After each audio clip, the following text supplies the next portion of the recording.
Hi everyone. Today I want to walk you through the cash flow tracker I created to help small businesses with tracking their cash flow.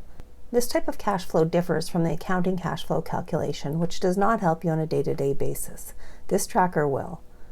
You can purchase the cash flow tracker on my website on its own or as part of the mega bundle. See the links in the description below.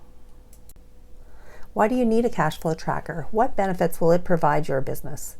A tracker is like your bank account, but one you can add data to and to use to predict times when you might be short of cash and need to move some money around. You can track your monthly income and expenses and budget for upcoming expenses to ensure your bank account doesn't become overdrawn. While I designed this spreadsheet for businesses, individuals can use it to keep things on track. It will also give you an overview of your income and expenses as charts.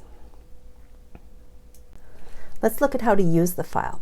You will receive the file as a download with your purchase. Save it to your computer. The file you purchase is a template file. You can modify the template file to enter recurring expenses like bank fees or subscriptions. The dates can be updated to match the actual invoice and paid dates once you're using the file. To modify the template, right-click on the file name and choose Open. Follow the same steps you'll use in the upcoming instructions to enter data. Once you have entered any recurring data, save the file and close it. Now open the file by left-clicking, which is the usual way, and save the file by the current year, an important step. When it comes to entering data, the cash flow tracker is quite simple. It mimics your bank account. The transactions entered should be the same as the ones you find on your bank statement, but with more user-friendly features.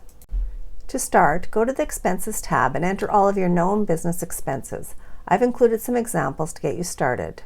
I separated the amounts by the payment frequency. For one-time purchases, put these into the yearly column. Income is a bit harder to predict. Think of this tab as more of a budget, what you expect to make for the different income types. This data generates the estimated income chart on the summary page. The table will calculate the amount you entered multiplied by the variable. So monthly income is 1, weekly income is multiplied by 4, and yearly income is multiplied by 0.08. These calculations convert the income periods into monthly income. The meat and potatoes of this spreadsheet comes down to the data you enter. I have some sample data here to show you how the cash flow tracker works.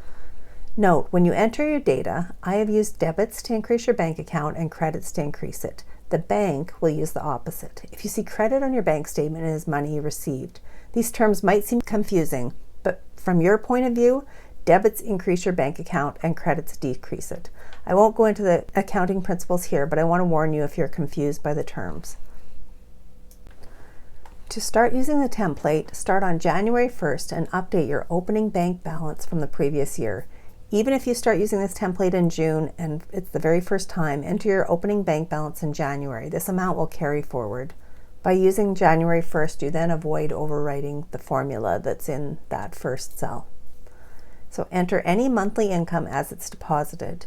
Change the dates for any data that you added to the template to match the invoice due and date paid. If applicable, enter any checks as issued. You can enter a bulk check run balance if you want, but it is harder to find the outstanding checks if you have a lump sum. Remember to enter bank fees in the spreadsheet. As you add data to the spreadsheet, the charts can be refreshed. Go to the Pivot Table Analyze in the top menu and choose Refresh All. When it comes to month end, your bank statement should match the spreadsheet's balances. If it doesn't, go through both and update any missed entries or mistakes. If there's an outstanding check, you should be able to find it quickly now. I would move the outstanding check amount forward and record an adjusting entry for the statement month. This keeps your account in balance. Note the check number in the following month. Do this until the check clears or rarely is stale dated. At year end, your bank balance should match your spreadsheet. Save the file. Then find the template you have updated with your recurring payments and save it as next year by number and enter your opening balance on January 1st. Using the template starts the year fresh with an empty template except for the data you added to it. You can edit the template again and add new or remove old payments if you need to. And that's how easy it is to use the cash flow tracker. Let me know if you have any questions in the comments below.